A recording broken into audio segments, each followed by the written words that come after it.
Hello मेरे प्यारे दोस्तों, आप सभी को डी के राज क्लासेस में स्वागत है। आज से एस एवं एन दोनों को कंप्लीट करेंगे। अभी कक्षा 6 का अतीत से वर्तमान तक भाग 1 आज ख़त्म करेंगे। इसमें एस और कुछ जो इससे एक्स्ट्रा जो एन का होगा उससे भी लास्ट में उसे भी देखेंगे। या दोस्तों, सभी एग्ज़ाम के लिए मस्त इम्पोर्टेंट क्वेश्चन है VVI। अब वीडियो का अंत तक बने रहिए। आज जो भी न्यू व्यूवर देखिए क्लास यूट्यूब चैनल सब्सक्राइब नहीं किए हैं वह सब्सक्राइब कर घंटा बजा दीजिएगा। इसका PDF अगर जिस दोस्तों को लेना है वह ये व्हाट्सअप नंबर है 82549708, इस पर आप हाई लिख के भेज दीजिएगा, मिल जाएगा। यानी कि हर एक क्लास का मात्र 10 रुपये में PDF आपको मिलेगा। कोई भी विषय का ले सकते हैं, पूरा SCRT कंप्लीट है। चलिए दोस्तों स्टार्ट करते हैं, भागिएगा नहीं। यह कक्षा 6 का है SCRT अतीत से वर्तमान तक, अध्याय 2 कब, क्या, कब और कैसे। इसमें चैप्टर इतिहास है। इतिहास, प्राचीन इतिहास, मध्यकालीन इतिहास और आधुनिक इतिहास। प्राचीन इतिहास से देखेंगे। मानव जाति के इतिहास की जानकारी हमें कई स्रोतों से प्राप्त होती है। पुस्तक हाथों से लिखित होने के कारण पांडुलिपि कही जाती थी। ये पांडुलिपियों प्रायः तारपत्रों अथवा भोजपत्र में लिखी मिलती है। डॉक्टर स्पूनर ने पटना के कुम्हार नामक स्थान में खुदाई द्वारा चंद्रगुप्त मौर्य के राजमहल के स्तंभ निकाले हैं।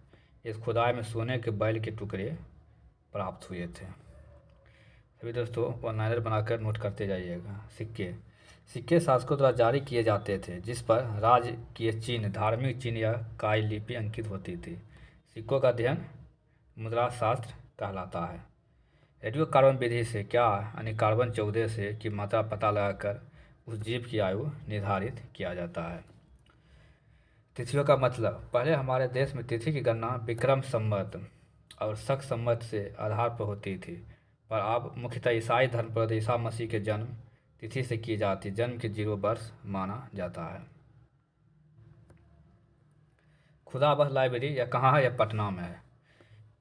गोपाल नारायण सिंह सार्वजनिक पुस्तकालय पालीगंज स्थित भरतपुर। अनेक पांडुलिपियों सुरक्षित है। भौगोलिक पृष्ठभूमि, भौगोलिक दृष्टिभूमि 4 भागों में बांटा गया है। एक उत्तर के पर्वतीय प्रदेश जो तराई के जंगलों से प्रारंभ होकर हिमालय शिखर तक फैले हैं। इसमें कश्मीर, कांगड़ा, कुमाऊं तथा सिक्किम के प्रदेश सम्मिलित है। उत्तर का मैदान जो अपनी उपजाऊ भूमि और अधिक पैदावार के लिए प्रसिद्ध है, यह देश का सर्वाधिक उपजाऊ क्षेत्र है। दक्षिण के पठार के अंतर्गत उत्तर में नर्मदा ताप्ती बहती है। विंध्याचल एवं सतपुरा पहाड़ी उत्तर भारत और दक्षिण भारत का अलग करती है।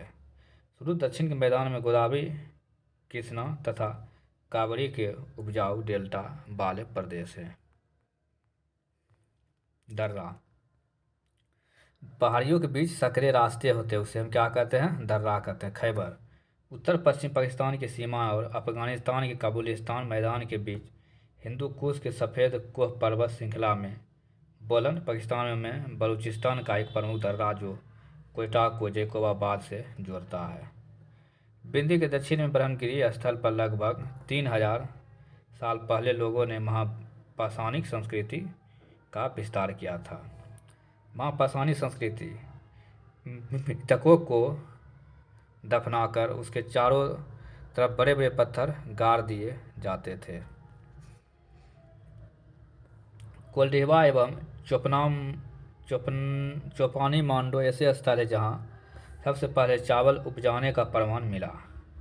लगभग 2500 वर्ष पहले उत्तर पश्चिम की ओर से आने वाले ईरानियों और यूनानियों ने सिंधु को हिंदोस अथवा इंदोस कहा है। मगध प्रथम पराग साम्राज्य था। अध्याय 3 प्रारंभिक समाज पढ़ना। अध्याय 3 प्रारंभिक समाज। मध्य प्रदेश भीमबेटका, बुढ़नी, पंचमढ़ी। शिकारी लोग गुफा के अंदर दीवार पर रंगीन चित्र बनाया करते थे। वे रंगीन पत्थरों को घिस कर रंग तैयार किया करते थे और बांस के ब्रुश के चट्टानों पर चित्र बनाते थे। इन लोगों के बनाए गए चित्र भीमबेटका गुफाओं में पाया गया है।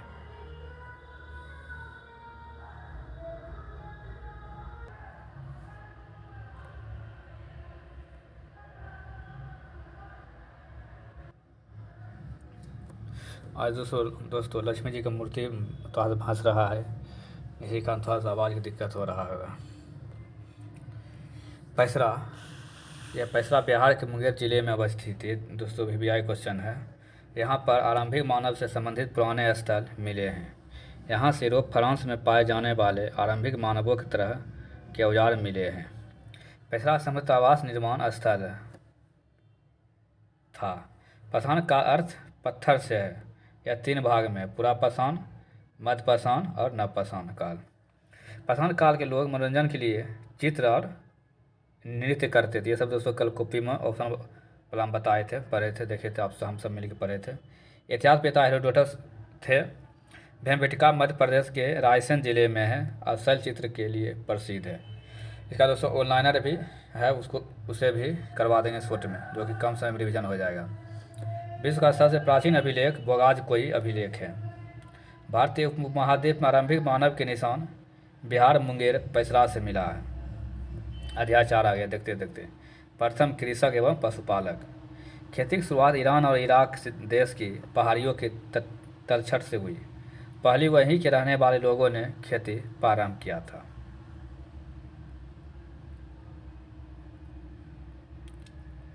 जैसे देखिए दोस्तों, यहाँ गेहूँ, जौ और भेड़ बकरी, ये सब का पूरा स्थल मेहरगढ़ है। और यह मेहरगढ़ कहाँ भी पाकिस्तान में है। गेहूँ, जौ, भेड़, बकरी, इसके बारे में पूछा जाए प्राप्ति स्थल तो इसे बताना मेहरगढ़ है। मेहरगढ़ कहाँ है? पाकिस्तान में। चावल और जानवर की हड्डी, ये कहाँ को उत्पत्ति स्थल? यह कोलडीवा है। और कोलडीवा कहाँ है? उत्तर प्रदेश में। फिर चावल जानवर के खूर के निशान, यह मेहरगढ़ मिला है, यह पाकिस्तान में है। चावल और जानवर के खूर के निशान पूछेगा तो मेहरगढ़ और पाकिस्तान में। ये तो कन्फ्यूज होता है सिर्फ चावल आने के बाद, लेकिन दोनों में ऑप्शन कोई एक ही रहेगा।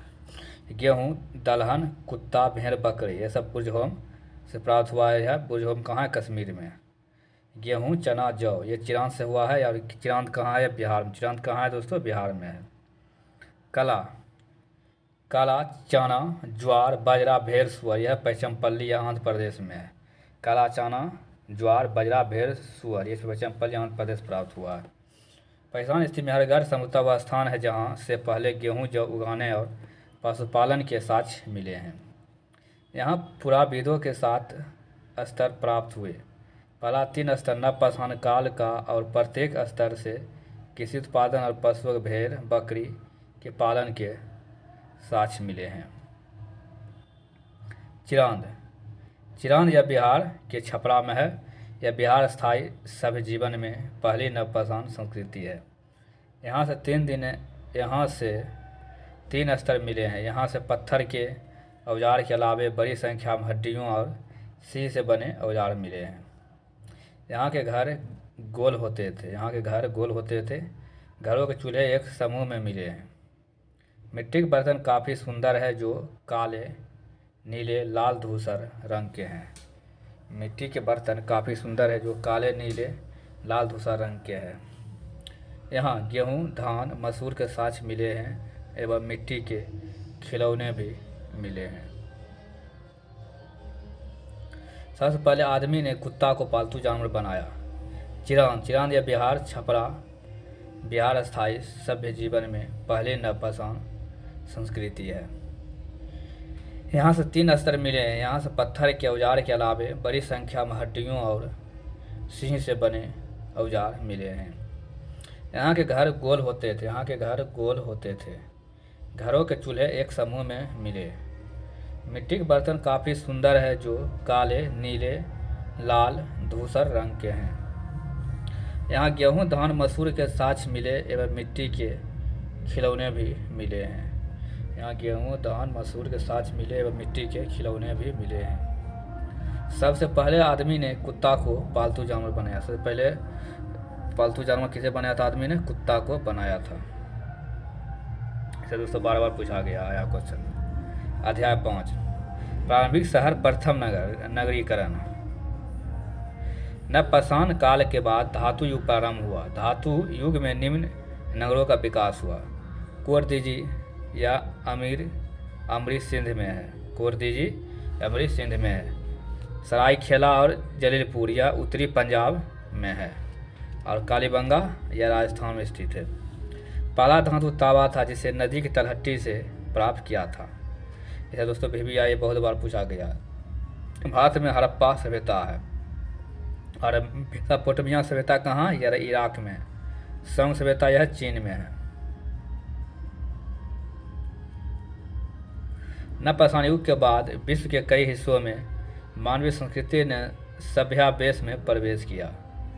हड़प्पा सभ्यता की खोज लगभग 150 साल पहले पश्चिमी पंजाब में रेलवे लाइन बिछाने के क्रम में हड़प्पा पुरास्थल खंडहर का पता चला था। हड़प्पा नगर की खोज सबसे पहले हुई थी। हड़प्पा के अधिकांश नगर दो हिस्सों में विभाजित थे। पश्चिमी हिस्सा छोटा परंतु सुखी संपन्न दुर्ग ऊंची जगहों पर बसा था। पूर्वी हिस्सा बड़ा परंतु निचले एवं साधारण लोग। हड़प्पा नगर की स्थिति। नगर खोजकर्ता बस नदी। हड़प्पा के खोजकर्ता दयाराम साहनी बस 1921 में रावी नदी के तट पर। हड़प्पा खोजकर्ता दयाराम साहनी 1921 में रावी नदी के तट पर। मोहनजोदड़ो खोजकर्ता राखालदास बनर्जी 1922 में यह सिंधु नदी पर है। कालीबंगा यह बरसबली बासी लाल ने खोजा था। कालीबंगा को किसने किया था? बरसबली लाल ने खोजा था वर्ष 1961 में और घग्गर नदी पर। लोथल खोजकर्ता रंगनाथ राव वर्ष 1954 यह भगवा नदी पर है। दोस्तों लक्ष्मी जी की मूर्ति भांस रहा है, इसका थोड़ा सा डीजे का आवाज़ आ रहा है। धौलावीरा RS बिस्ट 1989 से 1990 में यह लूनी नदी पर स्थित। धौलावीरा खोजकर्ता था RS बिस्ट, यह 1989 से 1990 में खोजा गया था और यह लूनी नदी पर है। चंद्रदुर्ग खोजकर्ता यह गोपाल मजमूदार है, यह 1931 में खोजा गया था सिंधु नदी पर। रंगपुर खोजकर्ता माधव स्वरूप बतस है, यह 1931-1953 ईस्वी में खोजा गया था और यह मादर नदी पर स्थित है। मोहनजोदड़ो में एक तालाब मिला जिसे पुरातत्वविदों में महास्नानागार कहा जाता है। तालाब के दोनों सिरों तक सीढ़ियाँ बनी थी। तालाब का फर्श तराई गई ईंटों से बना था। पानी का रिसाव रोकने के लिए प्लास्टर के ऊपर चारकोल का परत चढ़ाई गई थी। तालाब के पास एक कुआं मिला। स्नानागार का पानी इसी कुएं से निकाले गए पानी से भरा जाता था। स्नानागार में पानी निकलने की व्यवस्था थी।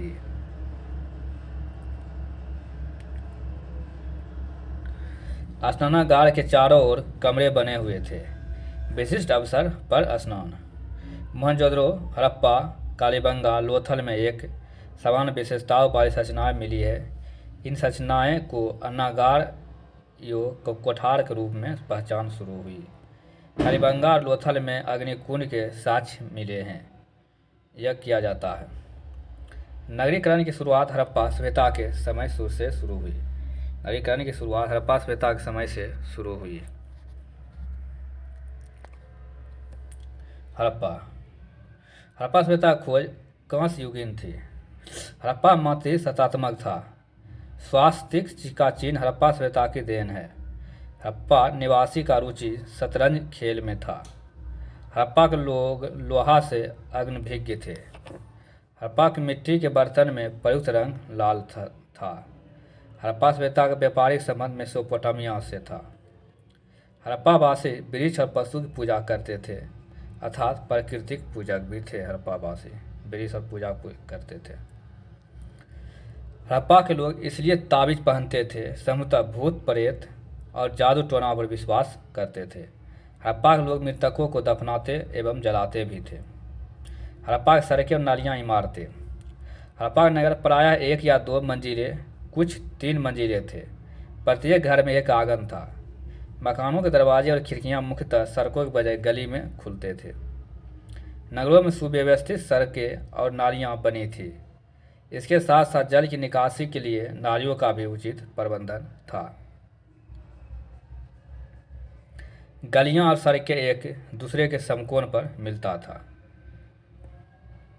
हड़प्पा के समय आवश्यक कच्चे माल निम्न जगह से प्राप्त होते हैं। तांबा, यह कहाँ से हुआ था दोस्तों? अरे राजस्थान खत्री से। सोना कर्नाटक कोलार। चांदी अफगानिस्तान और ईरान से। बैद्यूर मणि अफगानिस्तान बदख्शान। फिरोजा या मध्य एशिया से। समुद्री उत्पाद या गुजरात से मिला। लकड़ी जम्मू से। मेसोपोटामिया अभिलेख में मेहलुआ की चर्चा मिलती है। मेलवा सिंध क्षेत्र का प्राचीन नाम। मेलवा सिंध क्षेत्र के प्राचीन नाम है। हड़प्पा सभ्यता का व्यापारिक संबंध मेसोपोटामिया सभ्यता से। हड़प्पा सभ्यता का व्यापारिक संबंध किससे था? मेसोपोटामिया के सभ्यता से था। हड़प्पा में पकी हुई मिट्टी की स्त्री मूर्तियां भारी संख्या में मिली। हड़प्पा के लोग धरती को उर्वरता की देवी मानते थे। माते देवी पूजा का प्रचलन था। एक मुहर पर पुरुष देवता का चित्र भी मिलता है। इसका संबंध पशुपति महादेव से स्थापित होता है। एक सिर वाला गेंडा कुंवर वाला सांड का विशेष महत्व है। हड़प्पा सभ्यता से किसी भी मंदिर का साक्ष्य नहीं मिला है। धौलावीरा। धौलावीरा स्थल यह गुजरात में है। यह भारत का सबसे बड़ा हड़प्पा स्थल है। धौलावीरा गुजरात के पश्चिम कोने में बसा था। और धौलावीरा 3 भागों में विभाजित है। पहला है गढ़ी नगर, नगर किलेबंदी थी। दूसरा है मध्यनगर, किलेबंद गढ़ी नगर और मध्यनगर आपस में जुड़े हुए थे। निचला नगर किलेबंदी नहीं थी। राजकीय, सामाजिक, धार्मिक सभाओं, उत्सवों के लिए खूब चौड़ा और खुला मैदान था। लोथल।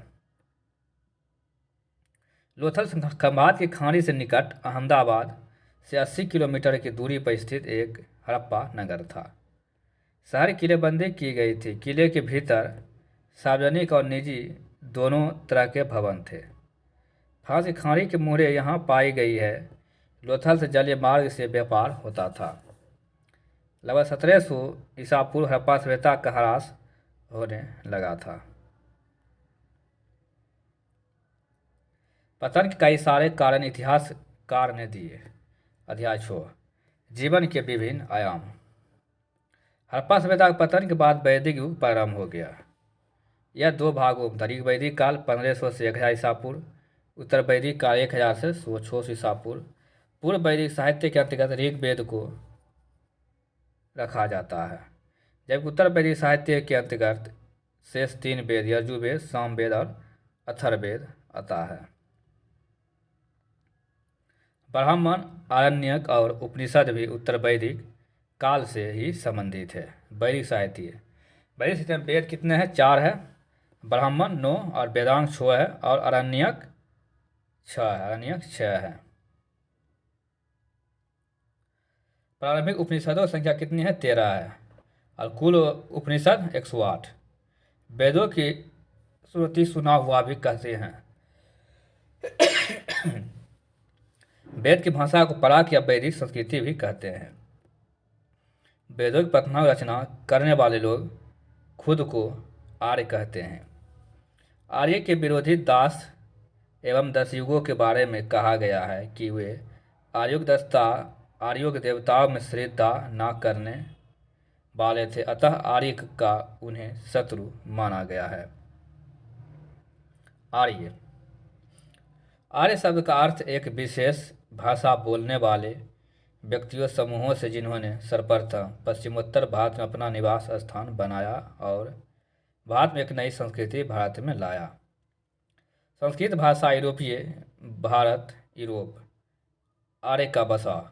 वैदिक आर्य कई समूह भारत आए। ऋग्वेद में आर्य निवास स्थल के लिए सप्तसैंधव शब्द का प्रयोग किया। सप्तसैंधव सिंधु एवं उनकी 5 सहायक नदियाँ सतलज, झेलम, चिनाब, रावी, सरस्वती और द्विस्वदंती है।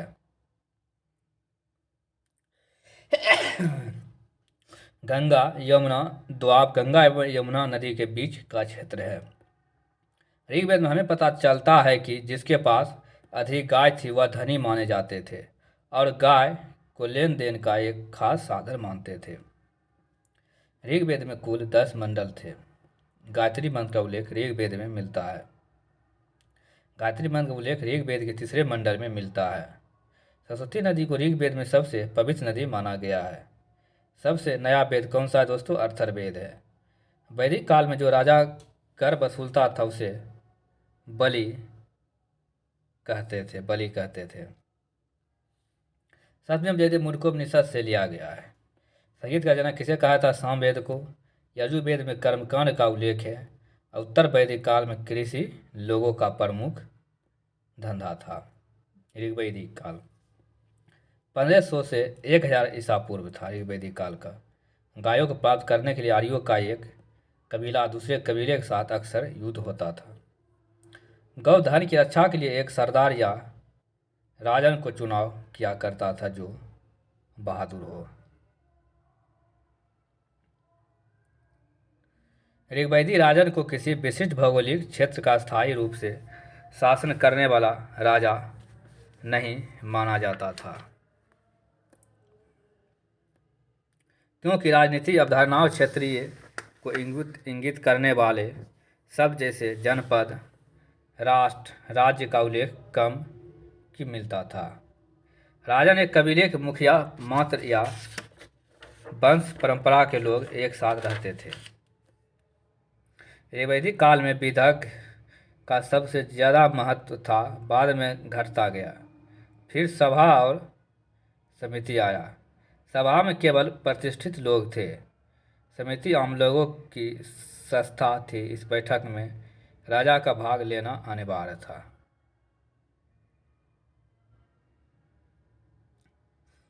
इस संस्था में बैठक में महिलाएं भी भाग लेती थी।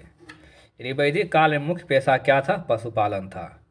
ऋग्वेद में एक अनाज यव का उल्लेख मिला है। जो लोग जौ को यव की खेती कबीला से करते थे। यह आमतौर पर कम समस्या में तैयार हो जाता था, कम समय में। इंद्र, युद्ध का देवता किसे कहते? इंद्र कहते थे। और आग का देवता अग्नि को। ऋग्वेद के पुरुष युक्त में ब्राह्मण, राजन्य, क्षत्रिय या योद्धा, वैश्य एवं शूद्र अर्थात 4 वर्णों की कल्पना की गई थी।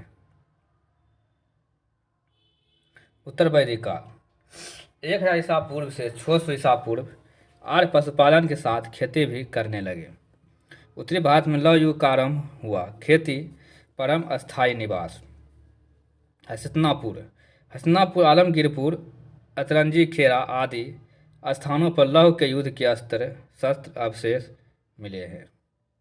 ऋग्वैदिक कालीन अनेक छोटे छोटे कबीले जन एक दूसरे से विलीन होकर जनपद को जन्म दे रहे थे। उदाहरण, एक कुरु एवं भात जन मिलकर कुरु जनपद का जन्म दे रहे थे। दुवेश, किबड़ी जन मिलकर पंचाल जनपद। राजा की शक्ति में वृद्धि के साथ साथ ऋग्वैदिक सभा का समिति जैसे सामुदायिक संस्था कमज़ोर पड़ने लगी तथा राजा को परामर्श देने वाली संस्था बन गई। बलि जो स्वेच्छा से लोग देते थे उस अब राजा ने अनिवार्य कर में बदल दिया। पुरोहित ने लोगों को 4 वर्ग में विभाजित किया। वर्ण व्यवस्था, ब्राह्मण वेद अध्ययन, क्षत्रिय युद्ध करना लोगों की रक्षा, वैश्य कृषक और व्यापारी को बांट गया था। ब्राह्मण वेद व्यास, वेद अध्ययन, क्षत्रिय युद्ध करना लोगों की रक्षा और वैश्य कृषक व्यापारी। क्षत्रिय और वैश्य दोनों को यज्ञ करने का अधिकार प्राप्त था। शूद्र तीनों वर्गों की सेवा करते थे।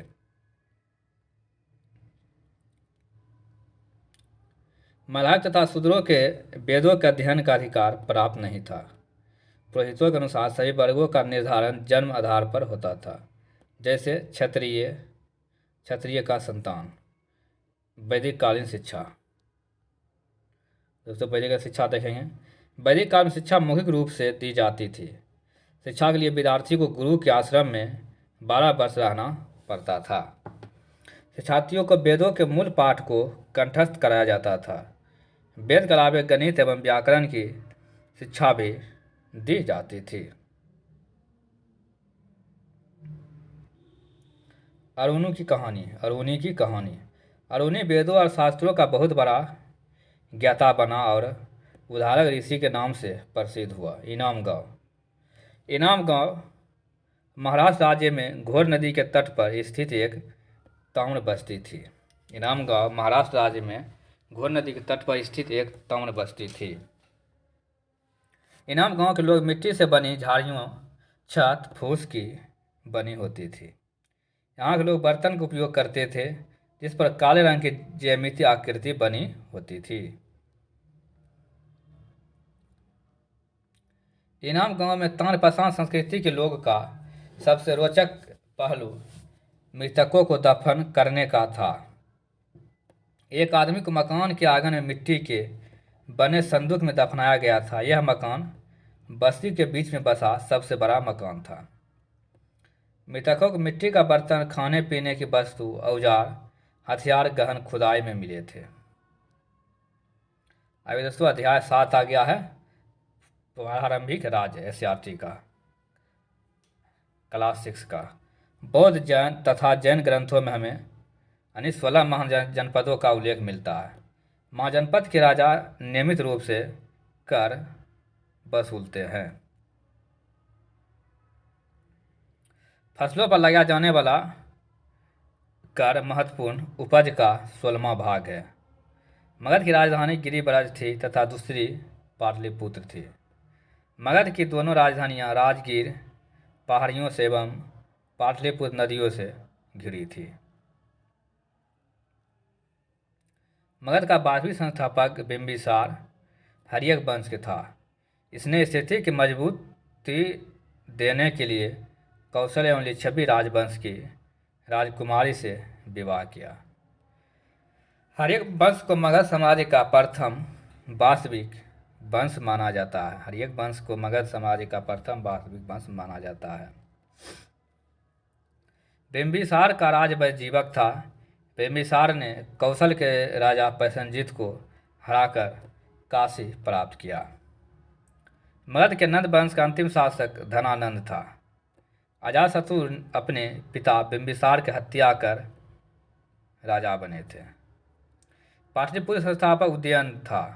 अजातशत्रु का बेटा था उदयन। प्रमुख गणतंत्र शाक, लिच्छवी, बज्जी, विदेह, तात्रिक, मल, कोलिया और मौर्या। बज्जी संघ की राजधानी वैशाली था। यह 8 गणों का संघ मिलजुल कर विवाद का निपटाया। हेडा हाइडेस्पिस का युद्ध यह सिकंदर और पोरस के बीच हुआ। इसमें मृत्यु मलेरिया के कारण, सिकंदर का मृत्यु जो है मलेरिया के कारण बेबीलोन में हो गया था। बज्जी संघ में लिच्छवी एक प्रमुख गण था। इसकी सीमाएं वर्तमान वैशाली व मुजफ्फरपुर जिले तक फैली थी। बिंबिसार के मल में लिच्छवी के लोग शक्तिशाली हुआ करते थे। यहाँ का राजा चेटक था। चेटक ने अपनी लड़की का विवाह बिंबिसार से कर दिया तथा मैत्री स्थापित कर दिया। अंग जनपद बिहार में है। अंग प्राचीन भारत के 16 जनपद में से एक था। इसका उल्लेख अथर्ववेद में मिलता है। मगध के राजा अजातशत्रु की राजधानी राजगिरी थी। लिच्छवी एक गणराज्य था। बज्जी संघ थी। राजधानी बज्जी वैशाली थी। मगध के शासन धनानंद के समय सिकंदर ने भारत पर आक्रमण किया। अध्याय 8 नए प्रश्न, नवीन विचार। उत्तर वैदिक काल 1600 ईसा पूर्व का प्रचलन बढ़ गया। किसी क्षेत्रों का विस्तार हुआ। उपनिषद शब्द का अर्थ है गुरु के समीप बैठकर सीखना। उपनिषद शब्द का अर्थ क्या है? गुरु के समीप बैठकर सीखना। आ गया दोस्तों बौद्ध धर्म। बौद्ध धर्म संस्थापक कौन था? गौतम बुद्ध। इसका गौतम बुद्ध का जन्म 563 ईसा पूर्व में हुआ था। इसका जन्म स्थान कपिलवस्तु वस्तु के नीलमणि वन में है। गौतम बुद्ध पिता का नाम क्या था? शुद्धोधन। और गौतम बुद्ध की माता का नाम महामाया। अब पत्नी का नाम था यशोधरा, जो कि दोस्तों फंस जाता है ऑप्शन 1 के बाद। अब पुत्र का नाम क्या था? गौतम बुद्ध पुत्र नाम राहुल। यानी संस्थापक था गौतम बुद्ध बौद्ध धर्म के। बौद्ध धर्म का जन्म कब हुआ था? गौतम बुद्ध का 563 ईसा पूर्व में। जन्म स्थान कपिलवस्तु लुम्बिनी में था। और इसके पिता का नाम शुद्धोधन और माता का नाम महामाया। पत्नी के नाम यशोधरा था और पुत्र राहुल था। बौद्ध धर्म जो है गौतम बुद्ध के जन्म के प्रतीक क्या है? कमल और सांड है। कमल और सांड प्रथम गुरु गौतम बुद्ध कालारंभ हुए और ज्ञान की प्राप्ति से बोध गया में मिला। प्रथम उपदेश सारनाथ धर्मचक्र परिवर्तन कहलाया। गौतम बुद्ध के समय जन्म के समय बौद्ध धर्म के प्रतीक चिन्ह। जन्म कमल एवं शांतता, गृह या गौतम बुद्ध का घोड़ा, प्रथम उपदेश धर्मचक्र, निर्वाण पद चिन्ह, मृत्यु स्तूप है। बुद्ध ने अपना उपदेश किस भाषा में दिया था? यह पाली भाषा में दिया था। बौद्ध धर्म के तीर्थ कौन थे? एक बुद्ध, धाम और संघ। अपने बिना के तार को इतना मत कसो कि वे टूट जाए, ना ढील करो कि संगीत ही ना निकले। यह मध्य मार्ग, अष्टांगिक मार्ग, इसी गीत को सुनकर बुद्ध ने मध्य मार्ग अपनाया। बौद्ध भिक्षु पुरुष तथा भिक्षुनी महिला के रहने के स्थान को क्या कहते हैं? विहार कहते हैं, विहार। बौद्ध सभाएं। प्रथम बौद्ध सभाएं यह 483 ईसा पूर्व राजगिरी अध्यक्ष महाकश्यप और शासनकाल अजातशत्रु का था। द्वितीय समय 383 ईसा पूर्व स्थान वैशाली अध्यक्ष सवाकामी शासनकाल कालाशोक। तृतीय बौद्ध सभा हुआ था 250 ईसा पूर्व में, यह पाटलिपुत्र में हुआ था, अध्यक्ष मोगलीपुत्र 30 और शासन अशोक का था।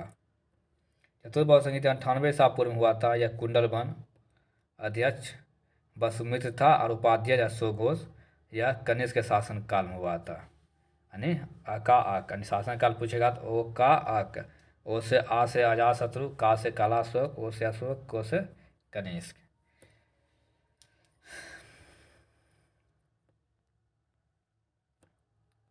गया के पास बोध गया में पीपल वृक्ष के नीचे ज्ञान की प्राप्त हुआ। किसको? गौतम बुद्ध को। बौद्ध ने सर्पवाद एक उपदेश शराब बस्ती में दिया। बुद्ध के मरणोपरांत उनके शरीर अवशेष पर निर्मित रचना स्तूप बौद्ध धर्म के गृह त्याग को महाभिनिष्क्रमण कहते हैं। मृत्यु 483 ईसा पूर्व कुशीनगर गोरखपुर में हुआ था। मगध के राजा बिंबिसार इसके अनुयायी बने थे। जैन धर्म। जैन शब्द जिन शब्द से निकला है जिसका अर्थ है जीतने वाला। जैन धर्म के संस्थापक कौन थे? ऋषभदेव। जैन धर्म 23वें तीर्थकार पार्श्वनाथ थे जो काशी के अशोकसेन के पुत्र थे। महावीर स्वामी जैन धर्म के अंतिम तथा 24वें तीर्थकार थे। मूल नाम वर्धमान महावीर था। इसका जन्म 540 ईसा पूर्व में वैशाली के निकट कुंडग्राम में हुआ। इसका मृत्यु 468 ईसा पूर्व पावापुरी में। और जैन धर्म के अध्यापक गौतम महावीर स्वामी का पिता का नाम क्या था? सिद्धार्थ। यह जातक और कथा संबंधित था और क्षत्रिय कुल के प्रधान थे। इसकी माता त्रिशिला देवी जो लिच्छवी के राजा चेटक की बहन थी। और वर्धमान में महावीर का विवाह यशोदा से हुआ। ज्ञान की प्राप्ति कैवल्य 12 वर्ष की तपस्या के बाद महावीर को मिला था। चंद्रगुप्त मौर्य जैन धर्म को मानते थे। जैन धर्म के रत्न सम्यक दर्शन, सम्यक ज्ञान और सम्यक आचरण है। महावीर के प्रथम अनुयायी उनके दामाद जमाली थे। जैन साधु मुंह और नाक पर कपड़ा बांधकर चलते हैं ताकि सांस लेने पर किसी कीड़े आदि की हत्या न हो जाए।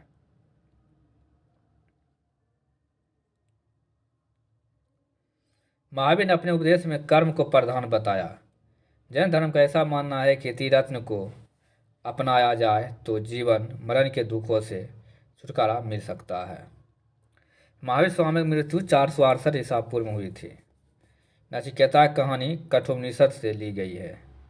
उपनिषद में विचारों का संकलन होता है।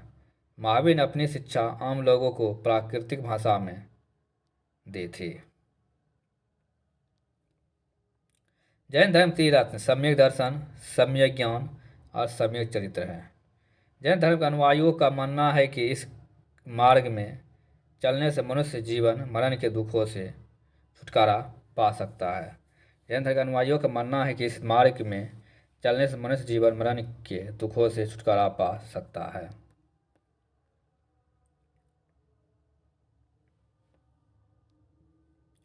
अध्याय 9 प्रथम साम्राज्य। 273 ईसा पूर्व अपने पिता बिंदुसार के बाद अशोक मगध साम्राज्य का सम्राट बना। मौर्य वंश संस्थापक कौन था? चंद्रगुप्त मौर्य। प्रशासनिक कार्य में राजा की सहायता के लिए उच्च पदाधिकारी थे, ये आमत कहलाते थे। अशोक की राजधानी कहाँ थी? पाटलिपुत्र। जिलों की देखभाल स्थानिकों एवं गांव की देखभाल गांव के मुखिया, जिन्हें ग्रामिक कहा जाता है।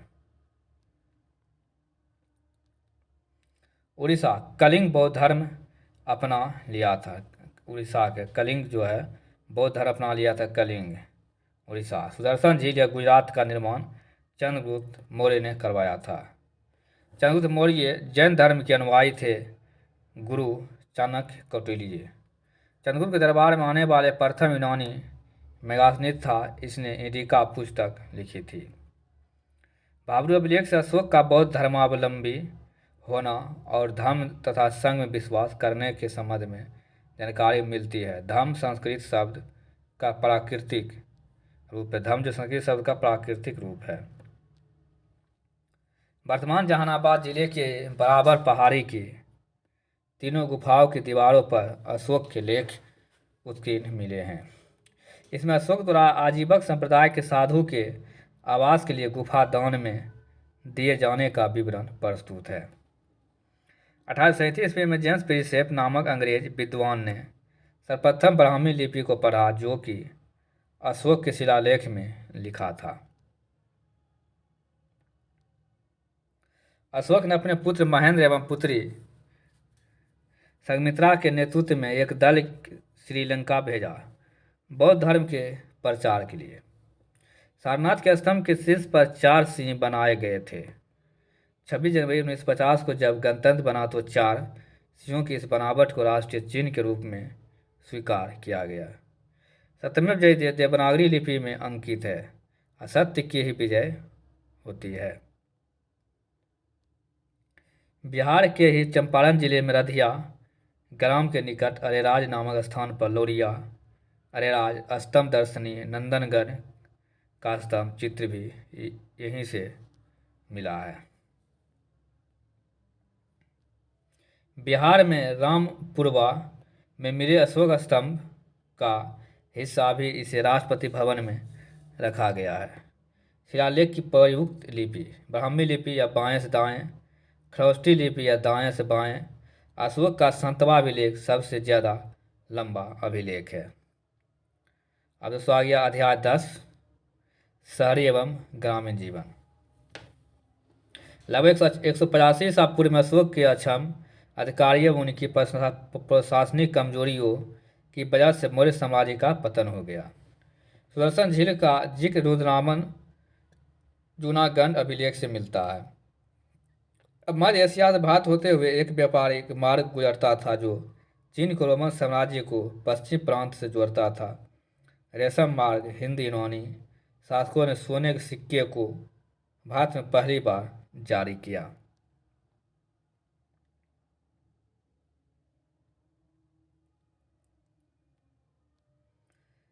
आहा सिक्के चांदी या सोने के सिक्के पर राजकीय चिन्ह के आहत कर बनाए जाने के कारण आहा सिक्का इसे कहा जाता था। कुषाण शासक के सिक्कों हमें बौद्ध धर्म के चित्र मिलते हैं। पटना का भिखना पहाड़ी समुदाय किसी समय बौद्ध भिक्षुओं के ठहरने का स्थान थी। गांव का सबसे प्रभावशाली व्यक्ति मुखिया होता था, जो ग्राम भोजक था। छोटे स्तर के किसान जिसके पास अपनी भूमि रहती थी, वह गृहपति कहलाते थे। दक्षिण भारत के बड़े किसान को क्या कहा जाता है? बेल्लाल कहा जाता था। दक्षिण भारत के बड़े किसान को बेल्लाल कहा जाता है। छोटे किसान को अनबर कहा जाता है। और भूमिहीन मजदूर वर्ग एवं दासों का करैसियार और अधिमाई कहा जाता था। कश्मीर कौशल विदर्भ और कलिंग हीरा के लिए प्रसिद्ध था। जातक कथाएं आम लोगों में प्रचलित था। इसका संकलन बौद्ध भिक्षुओं ने किया था। कैसे निर्धन व्यक्ति अपनी चतुराई से व्यापार के माध्यम से धनी बन जाता है। समकालीन भारत के तटीय शहरों तोंडी, मुजरिस, पुहार अरिकमेरु समकालीन व्यापारिक यह नगर था। अध्याय 11 सुदूर प्रदेशों से संपर्क। मौर्य साम्राज्य के पतन के बाद मगध क्षेत्र में शुंग वंश की स्थापना हुई। संस्थापक शुंग वंश का पुष्यमित्र शुंग थे और अंतिम मौर्य शासक कौन था? यह बृहदरथ था। सबसे प्रसिद्ध यूनानी शासक मिनांडर था, जो बौद्ध साहित्य में मिलिंद के नाम से जाना जाता था। यवन शासकों के पतन के बाद शक शासकों ने अपनी सत्ता स्थापित की। कनिष्क मगध पर आक्रमण कर प्रसिद्ध विद्वान अश्वघोष को अपनी राजधानी फिरोजपुर पेशावर ले आया। रेशम मार्ग, जहाँ से रोम एवं चीन के बीच रेशम का व्यापार होता है, परंतु इस बात पर कुषाण शासक का नियंत्रण था। पुष्यमित्र शुंग ने ब्राह्मण धर्म को बढ़ावा दिया, जिससे यज्ञ और बलि की प्रथा का विकास हुआ। कनिष्क बौद्ध धर्म का अनुयायी था। बौद्ध विहार बौद्ध भिक्षुओं का निवास करता है। गंधार शैलियों की अधिकांश मूर्तियाँ बुद्ध के जीवन यात्रा से संबंधित है। गंधार शैली को इंडो-मिरिक शैली कहा जाता था। कुषाण काल में मथुरा भी कला का प्रमुख केंद्र था।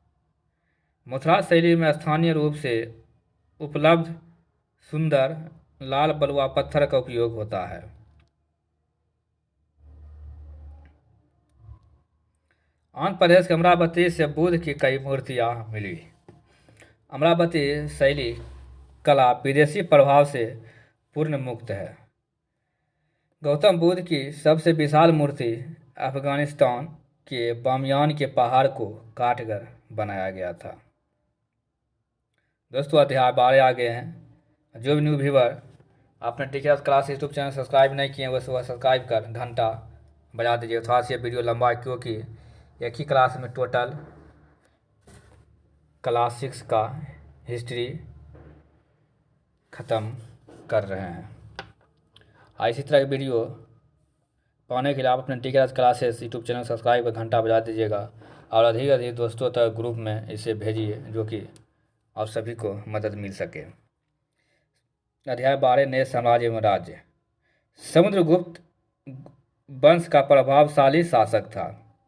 समुद्रगुप्त जो है गुप्त वंश का प्रभावशाली शासक था। समुद्रगुप्त के बारे में एरन अभिलेख, मध्य प्रदेश और विभिन्न प्रकार के सिक्कों आदि से जानकारी मिलती है। समुद्रगुप्त के दरबारी कवि कौन थे? हरिसेन थे। हरिसेन। गुप्त की वंशावली। श्रीगुप्त का 240 से 280, घटोत्कच का 280 से 319 ईस्वी, चंद्रगुप्त प्रथम शासनकाल 319 से 335 ईस्वी और समुद्रगुप्त का शासनकाल 335 से 375। एक बार देखिए दोस्तों, गुप्त वंशावली। श्रीगुप्त के शासनकाल 240 280 और घटोत्कच का 280 से 319 और चंद्रगुप्त प्रथम 319 से 335 और समुद्रगुप्त का शासनकाल 335 से 375।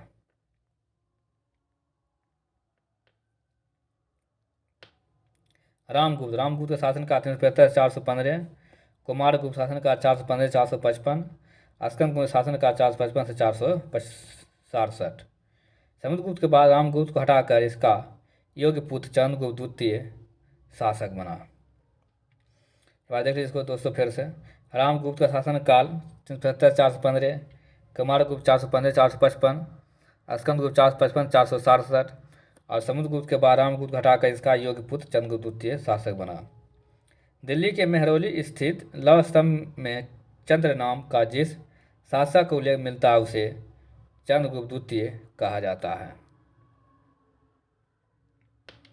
चंद्रगुप्त द्वितीय ने अपनी पुत्री प्रभावती गुप्त की शादी दक्षिण भारत के बकाटक नरेश रुद्रसेन द्वितीय से की। चीनी यात्री फयान चंद्रगुप्त द्वितीय के समय भारत आया था। कुमारगुप्त के शासनकाल में शिक्षा के महान केंद्र नालंदा विश्वविद्यालय की स्थापना की। हुएनसांग एक चीनी यात्री था। पल्लवों का प्रथम महत्वपूर्ण शासक कौन था? महेंद्र वर्मन प्रथम था। पल्लवों को द्रविड़ शैली के संस्थापक के रूप में जाना जाता है। पल्लवों ने वास्तुकला को काष्ठ और कदरा कला से मुक्त किया।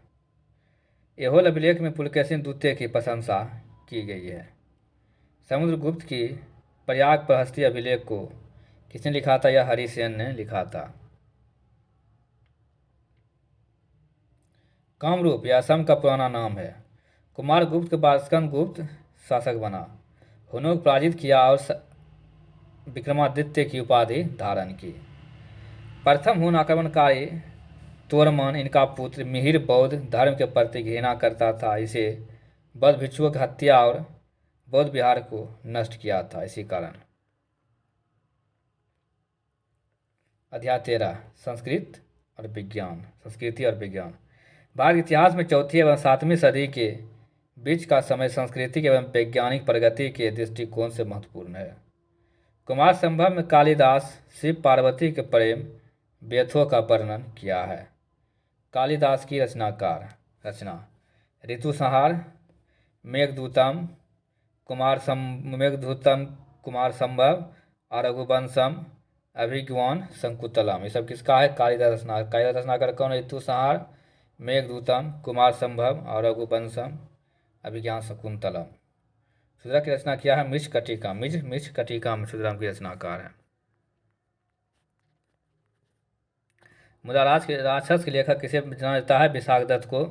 और मुद्रा राक्षस में चाणक्य की योजनाओं का वर्णन है।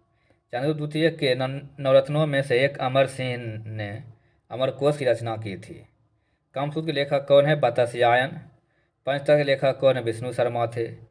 गर्भगृह मंदिर के अंदर का भाग जहाँ मूर्तियाँ रहते हैं, जहाँ मूर्ति रहता है, वो मंदिर में अंदर का भाग क्या कहा जाता है? गर्भगृह। गर्भगृह कहा जाता है। यहाँ गर्भगृह होगा, गर्भगृह।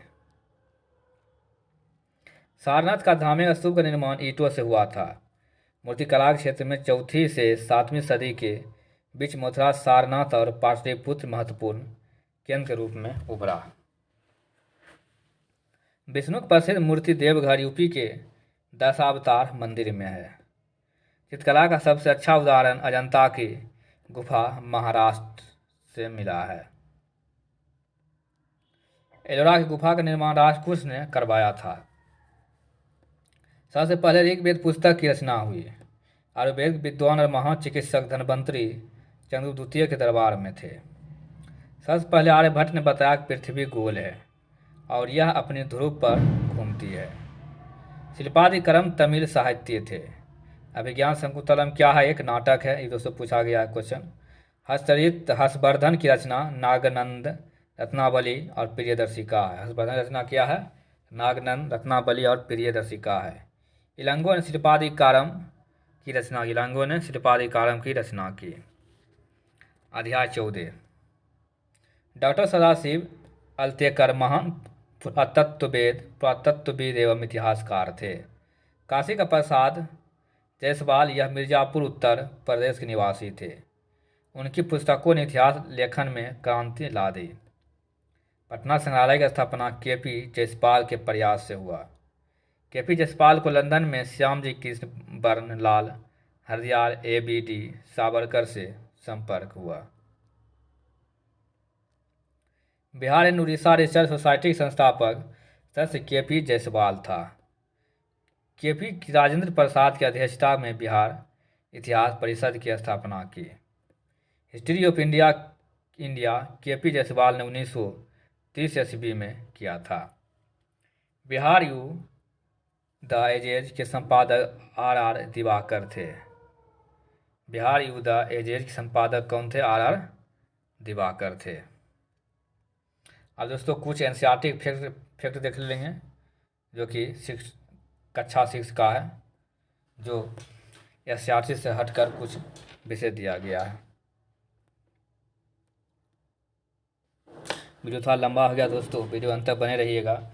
इसी का फिर दोबारा में शॉर्ट वीडियो करके भी डाल देंगे। एनसीईआरटी इतिहास चैप्टर 1 क्या, कब, कहाँ और कैसे। प्राचीन काल में लोग संस्कृति और प्राकृतिक भाषा का प्रयोग करते थे। वर्ष की गणना ईसा मसीह के जन्म तिथि से की जाती है। ऋग्वेद की भाषा क्या है? संस्कृत थी। सिंधु नदी के सहायक नदियाँ कौन सी था? ब्यास और सतलज और रावी। सिंधु नदी की सहायक नदी कौन सा? ब्यास, सतलज, रावी थी। कृषि का आरंभ 8000 वर्ष पूर्व हुआ था। जो नदियाँ बड़ी नदियों में आकर मिलती है वह सहायक नदियाँ कहलाती है। अशोक के शासनकाल में सबसे ज़्यादा अभिलेख लिखे गए थे। और गंगा के दक्षिणी में फैला गंगा तथा इसकी सहायक नदियाँ सोन के आसपास का क्षेत्र प्राचीन काल में मगध के नाम से जाना जाता था। आखेट का अर्थ क्या है? यह शिकार करना, शिकार। पांडुलिपियाँ किस पेड़ के छाल से बनाई जाती थी? यानी किसी पेड़ के छाल से जो बनाई जाती है उसे क्या कहते थे? पांडुलिपियाँ कहते थे। चैप्टर 2 आखेट, खास संग्रह से भोजन। इसके सारे प्रश्न एसआरटी में मिल गया था दोस्तों। अब चैप्टर 3 खास संग्रह से भोजन उत्पाद तक। कोल्डिवा यह कहाँ है? उत्तर प्रदेश में। ये दोस्तों उसमें मिला था, देखे थे एसआरटी में भी। कुलडीबा उत्तर प्रदेश। जम्मू कश्मीर बुर्ज होम जम्मू कश्मीर। चिरांद कहाँ? बिहार में। वर्गाकार या आयताकार मकानों का अवशेष यह मेहरगढ़ में मिले थे। नवपसान स्थल असम में दाओजली हैंडिंग अवस्थित। नवपसान स्थल असम में दाओजली हैंडिंग अवस्थित है। आरंभिक मानव अपना भोजन का इंतजाम निम्न रूप से करते थे। जंगली जानवर का शिकार, मछलियाँ और चिड़ियाँ पकड़ते थे। पौधे, पत्तियाँ, फूल, फल, मूल इकट्ठा करते थे। गेंडे के नीचे घर बनाकर रहने वाले को गर्तवास कहा जाता है। बुर्जहोम के लोग गड्ढे के नीचे घर बनाते थे। शैलचित्र मध्य प्रदेश और दक्षिण उत्तर प्रदेश की गुफाओं से है। आरंभिक मानव के औजार लकड़ी, पत्थर, हड्डियों आदि के बने थे। शुतुरमुर्ग के अंडे से मनके बनते हैं। कर्नूली गुफाओं से राख के प्रमाण मिले। कर्नूल गुफा क्या है? राख के प्रमाण मिले हैं। चैप्टर 4 आरंभिक नगर। बुर्जहोम कश्मीर में जमीन के नीचे निवास स्थान मिले हैं। मेरगढ़ में चौकोर तथा आयताकार घरों के अवशेष मिले हैं। दोस्तों बाकी ने वीडियो का अंत तक बने रहिए। ये एक ऐसा क्वेश्चन जिससे इससे हर एक एग्जाम आपको एक भी क्वेश्चन बाहर नहीं जाएगा, टोटल मिलेगा। ज़्यादा पढ़ने से भले जो कम पढ़े और सटीक क्वेश्चन सिलेबस जो कि एनसीईआरटी से पूछा जाता है। सबसे पहले पालतू जानवर कौन था? कुत्ता, भेड़ और बकरी। मेरगढ़ के प्रत्येक घर में 4 या उससे अधिक कमरे थे। अग्निकूट कालीबंगा और लोथल में मिले। महान स्नानागार मोहनजोदड़ो से प्राप्त हुए हैं। लोथल बंदरगाह स्थित यह गुजरात में है। चैप्टर 5 क्या बताती है हमें किताब? देखेंगे दोस्तों चैप्टर में दिया हुआ है क्या बताती है हमें किताब। चैप्टर 5 में वेदों संख्या कितनी है? 4 है। सबसे पुराना वेद ऋग्वेद है। ऋग्वेद की प्रार्थनाओं को सूक्त कहा गया है और वैदिक राजा के लिए धार्मिक अनुष्ठान पुरोहित करता था और वेद संस्कृत भाषा में लिखे गए हैं। ऋग्वैदिक काल में घोड़े लड़ाई में रथ खींचने के लिए प्रयोग किए जाते थे। दक्षिण भारत में द्रविड़ भाषा परिवार की भाषा थी। ऋग्वेद में ऋषि मातंग सतलुज और व्यास नदी के साथ वार्तालाप है। चरक ने चरक संहिता लिखी थी। ऋग्वेद में पुरोहित और राजा समूहों का वर्गीकरण काम के आधार पर किया गया है। वैदिक काल में जनता या पूरे समुदाय के लोग जन, विष का प्रयोग करते थे। चरक एक क्या था? प्रसिद्ध वैद्य थे चरक। चरक ने चरक संहिता रचना की। चरक ने मनुष्य के शरीर में 360 हड्डियों का वर्णन किया। चरक ने मनुष्य शरीर में कितने हड्डियों का वर्णन किया है? 360 हड्डियों का वर्णन किया है। ऋग्वैदिक पुरोहित का काम या यज्ञ था अनुष्ठान करवाना। ऋग्वैदिक में वर्णित देवता इंद्र थे। चैप्टर 7 नए प्रश्न और विचार। बौद्ध धर्म के संस्थापक कौन था? यह सिद्धार्थ गौतम था। गौतम बुद्ध का जन्म शाक्य कुल में हुआ था। महावीर की शिक्षा थी जियो और जीने दो। जियो और जीनो की शिक्षा था महावीर के। जैनियों के प्रसिद्ध तीर्थकार भगवान महावीर थे। बुद्ध शाक्यगण के से संबंधित थे। बुद्ध पीपल के वृक्ष के नीचे ज्ञान की प्राप्ति हुई। बुद्ध ने अपना पहला उपदेश सारनाथ में दिया। उपनिषद का अर्थ है पास आना और बैठना और फिर सुनकर ज्ञान प्राप्त करना। बुद्ध के मार्ग मध्यम मार्ग या अष्टांगिक मार्ग है। महावीर लिच्छवी के प्रमुख थे। अविवाहित होने की अवस्था ब्रह्मचर्य कहलाए। विवाहित होने की अवस्था क्या कर ब्रह्मचर्य कहलाए। महावीर ने 30 वर्ष की उम्र में अपना घर छोड़ा। जैन धर्म संस्थापक कौन था? ऋषभदेव जैन धर्म संस्थापक। और नन और भिक्षु गुफाओं में रहते। नन और भिक्षु कहाँ रहते थे? यह गुफाओं में रहते थे दोस्तों। इसी प्रकार कक्षा 7 के अतीत से वर्तमान तक वीडियो सभी दोस्तों देखने के लिए धन्यवाद। इसी प्रकार का अगला जो है कक्षा 7 अतीत से वर्तमान भाग 2 आप सबसे पहले पाने के लिए आप अपने टीचर्स क्लासेस यूट्यूब चैनल को सब्सक्राइब कर घंटा बजा दीजिए और अधिक से अधिक दोस्तों तक शेयर कीजिए दोस्तों। और इसका पीडीएफ भी अगर लेना चाहते हैं आप व्हाट्सएप नंबर पे आप व्हाट्सएप से ले सकते हैं, मंगा सकते हैं। व्हाट्सएप नंबर यही दिया है मेरा 82 84 47 08 है, जो कि इसका आइकॉन में भी लगा हुआ है।